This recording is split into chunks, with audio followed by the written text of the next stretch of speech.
I wasn't looking for love, not really.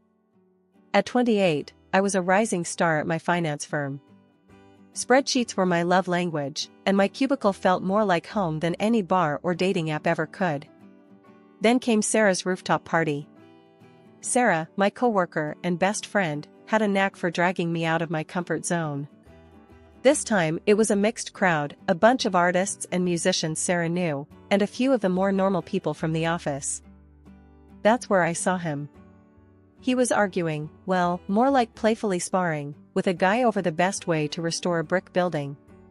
He was tall and lean, with kind eyes and a mess of dark brown hair that looked like he just ran his fingers through it. He wore a worn leather jacket over a faded t-shirt that probably had a band logo I wouldn't recognize. The opposite of my usual button-down and slacks crowd, but something about him drew me in. So, you think slapping a fresh coat of paint on history is a good idea? He was saying, a playful smile on his face. The other guy, a stocky dude with a shaved head, rolled his eyes. Hey, it preserves the structure, right?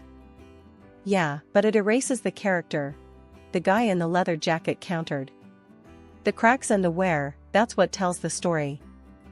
I found myself walking closer, drawn to their easy banter. Just then, Sarah appeared beside me, a mischievous glint in her eyes. Amelia, this is Mark, she said, nudging me forward. Mark, this is Amelia, the spreadsheet wizard I was telling you about. Mark turned, his smile widening when he saw me. Spreadsheet wizard, huh? Sounds impressive. It pays the bills, I replied, feeling a blush creep up my cheeks. But I can also hold my own in a conversation that doesn't involve amortization schedules. I winked at Sarah, who snickered. Challenge accepted, Mark said, his voice warm and inviting. So, Amelia the spreadsheet wizard, what do you think about preserving history? We ended up talking for hours about everything and nothing. He was an architect, passionate about restoring old buildings and giving them new life. I told him about my crazy hours at the firm and the satisfaction of closing a big deal. There were no awkward silences, just a comfortable flow of conversation that felt effortless.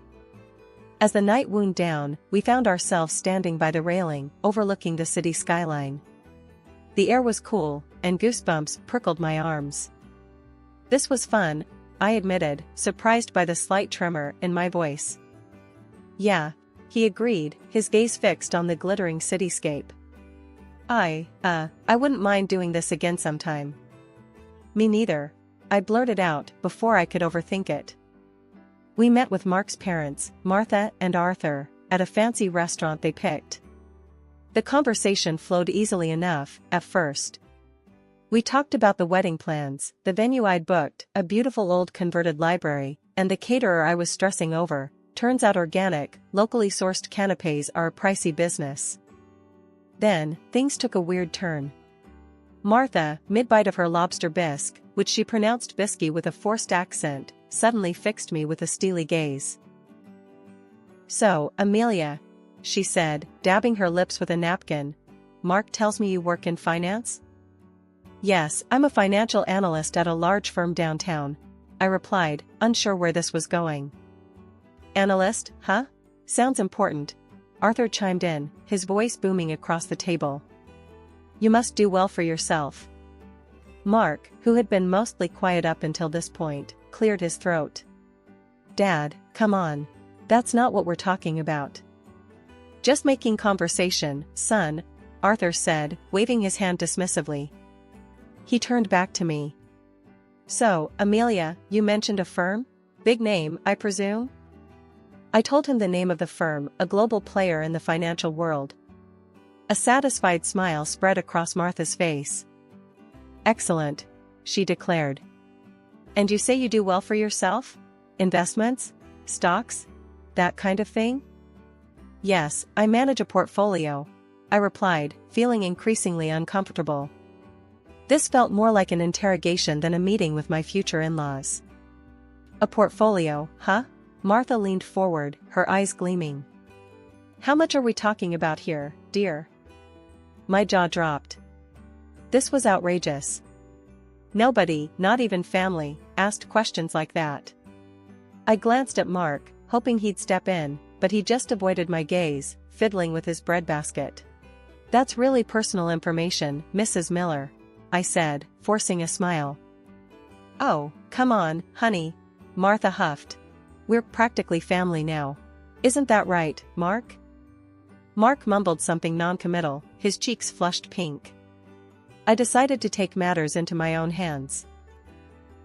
"Look," I said, trying to keep my voice calm. "Money isn't everything. Mark and I love each other, and that's what matters most." "Love is great, sweetheart," Arthur chimed in again. "But let's face it, love doesn't pay the bills." I took a deep breath. This dinner was turning into a disaster. "Maybe we should stick to talking about the wedding," I suggested, hoping to change the subject. The next morning, I called my grandma. As soon as I hung up with her after recounting the dinner with Mark's parents, a wave of doubt washed over me. Her words, "greedy and selfish people," echoed in my head. But I brushed it off. Grandma could be a bit old-fashioned sometimes. Sure, Martha and Arthur were a little blunt, but they seemed genuinely happy for us. Maybe they were just a bit awkward when it came to expressing their emotions. Fast forward a few months, and wedding planning was in full swing. Everything, from the venue to the flowers, felt like pulling teeth. Whenever money came up, Mark would give a sheepish shrug and say, "Work's been a bit tight lately." His parents, bless their hearts, kept offering suggestions, cheaper venues outside the city limits, a family friend who did amazing catering for a discount meaning they'd barter for vegetables from their neighbor's garden. Needless to say, I ended up footing most of the bill. Mark, ever the charmer, would say things like, "You're amazing, honey," handling everything like a champ. But his lack of financial contribution started to grate on me. Finally, the big day arrived. It was beautiful, the weather cooperated, the food was delicious, and most importantly, Mark and I said "I do." The only sour note was Grandma. After the ceremony, she pulled me aside, her wrinkled face etched with concern. "Amelia, honey," she said, her voice low, "be careful with those in-laws of yours. They don't have your best interests at heart." I rolled my eyes. Here we go again. "Grandma, they're just excited. They love Mark, they love me. Everything's fine." The honeymoon phase was barely over, the leftover wedding cake still sitting on the counter, when the first major in-law incident occurred. It was a Sunday morning, and Mark and I were still luxuriating in bed when a loud thump from downstairs shattered the peaceful silence. We exchanged a confused look, then Mark mumbled, "Probably the mail." Wrong. The thump was followed by a cacophony of rustling paper and muffled exclamations. Throwing on robes, we hurried downstairs to find a scene that could have been ripped straight out of a horror movie. Well, a horror movie with a lot of floral wrapping paper and gaudy gift bags. Martha and Arthur were sprawled on the living room floor, surrounded by wedding presents like vultures picking over a carcass. They were tearing into boxes, oohing and awing over some items, tossing others aside with dismissive grunts. "What in the world is going on here?" I demanded, my voice laced with disbelief. Martha, mid-unwrap, looked up and flashed a megawatt smile. "Amelia, darling. Just admiring your lovely wedding gifts." "Admiring?" I sputtered. "It looks more like you're ransacking the place." Arthur, holding up a crystal vase and squinting at it, snorted. "Relax, sweetheart. Just sorting things out. Can't have all this clutter lying around, can we?" Clutter? These were gifts, chosen with love, hopefully, by our friends and family.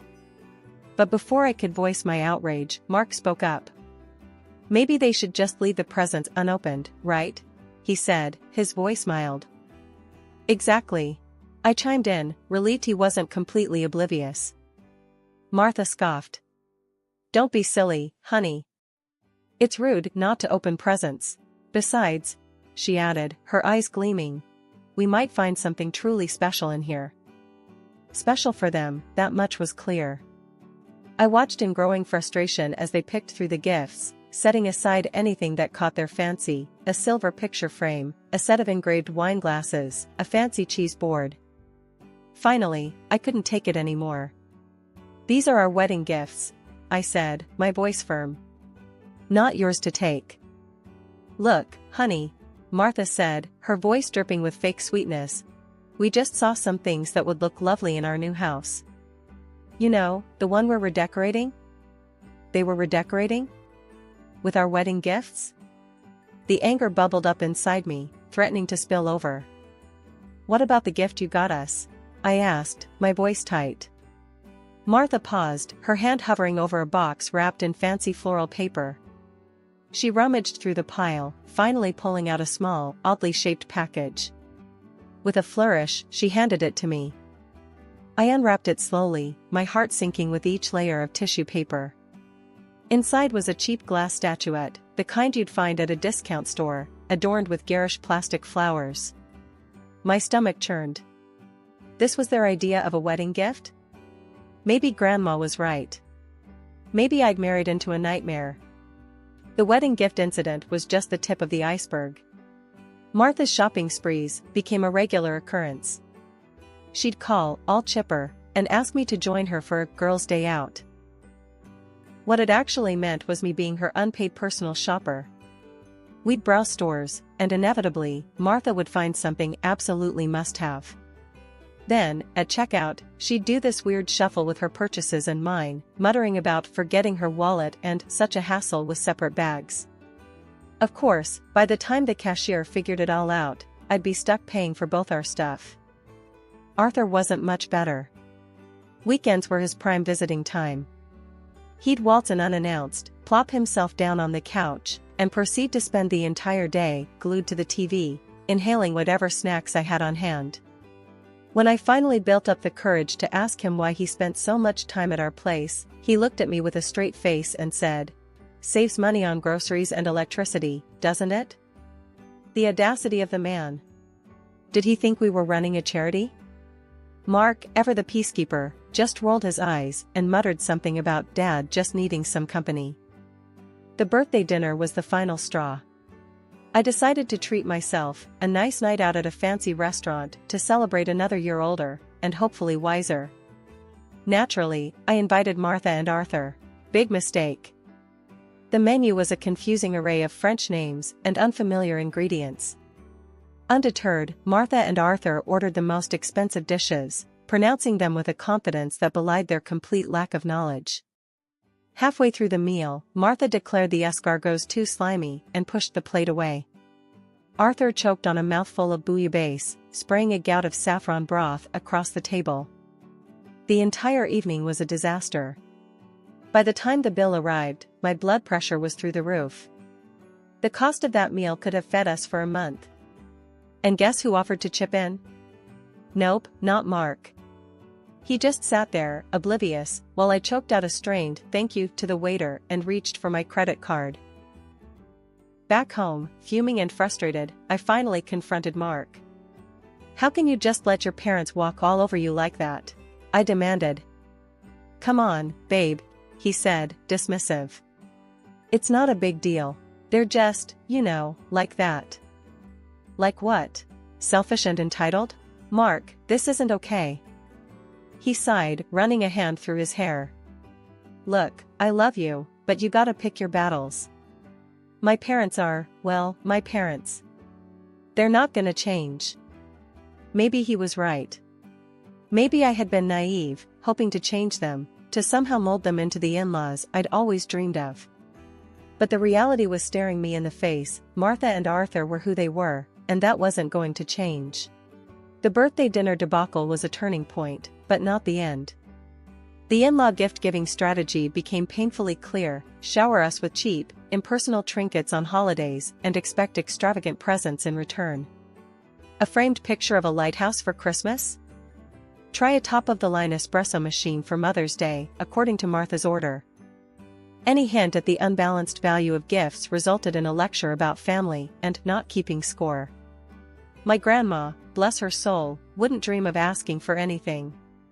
Every time I'd inquire about a holiday gift, she'd brush it off with "Honey, I have everything I need. Just come visit, that's all that matters." Meanwhile, Martha and Arthur treated gift-giving like a competitive sport.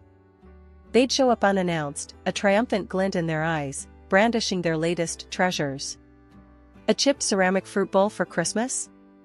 A set of mismatched oven mitts decorated with faded cartoon cats for Valentine's Day? Each offering felt like a slap in the face. The final insult came on Thanksgiving.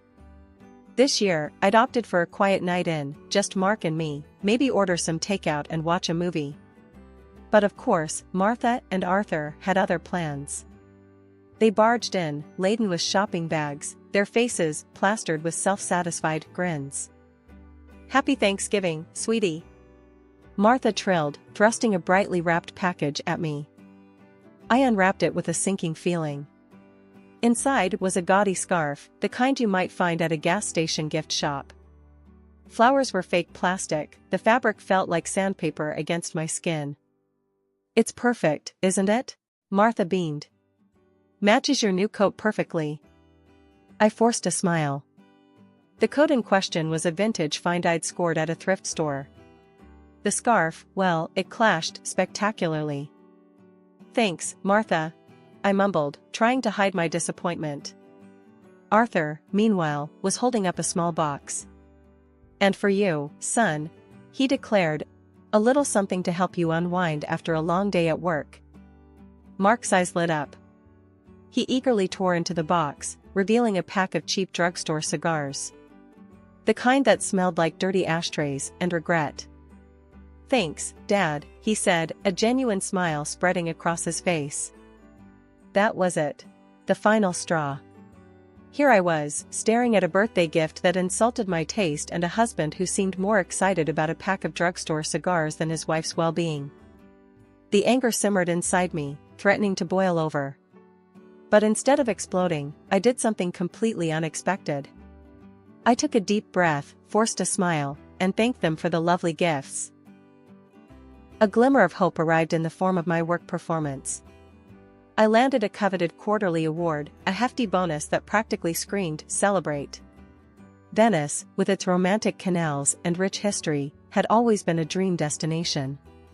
Knowing I spoke fluent Italian sealed the deal. This trip, I decided, would be a chance to reconnect with Mark, to escape the suffocating grip of his parents for a while. Except news travels fast, especially bad news to eager ears. Martha and Arthur, upon learning of our travel plans, descended like hungry vultures. "Venice, huh?" Martha cooed, her eyes gleaming with a disturbing avarice.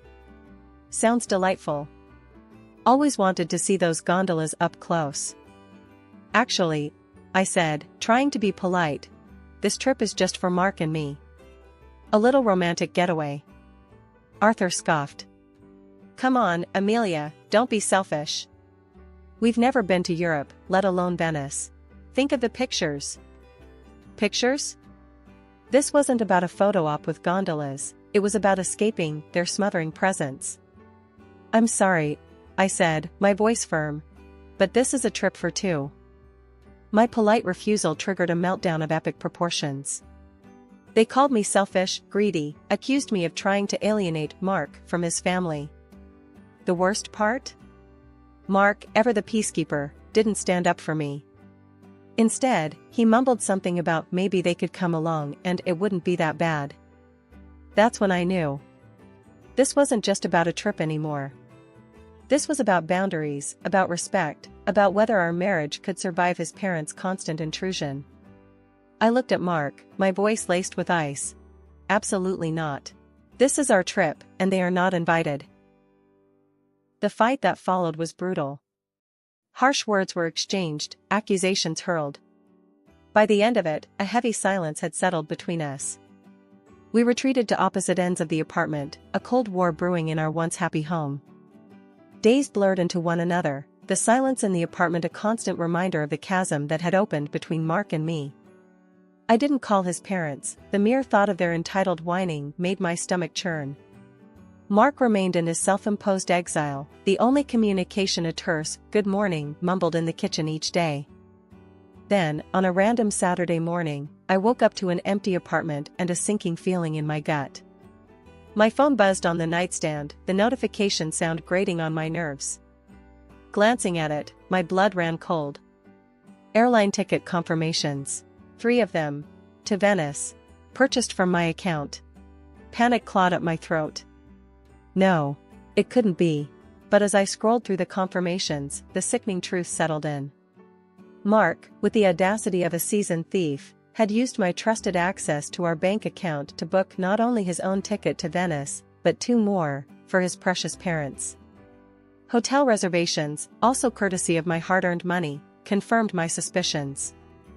He'd gone behind my back, completely disregarded my feelings, and booked a vacation for himself and his leech-like family with my money. The anger, hot and furious, burned away the remnants of any affection I might have had left for him. My fingers flew across the screen, canceling the return flights and hotel rooms. Next, with a steely resolve, I revoked Mark's access to my bank account. One small act of defiance in the face of their colossal selfishness. A few hours later, my phone erupted with a call. Mark's name flashed on the screen, but I let it go to voicemail. The voicemail notification arrived a moment later, his voice laced with a mixture of panic and fury. Amelia, where the hell are you? We're supposed to be checking into the hotel. What did you do with the tickets? I deleted the message without listening. Then came a barrage of texts, from both Mark and Martha. A mixture of demands, accusations, and veiled threats. Mark's final message, though, sent a dark chuckle rippling through me. If you don't give me back access to the account and get us on that damn plane, Amelia, we're done. Consider this your divorce notice. With a newfound clarity, I started making my own plans. I contacted a lawyer, the weight lifting from my shoulders with each step towards independence. Mark's divorce notice might as well have been a gift. I didn't wait for Mark to waltz back in, tail between his legs. Packing was cathartic. Clothes went into suitcases, knickknacks into boxes. But the gifts from Martha and Arthur, those gaudy trinkets and mismatched sets, I left untouched.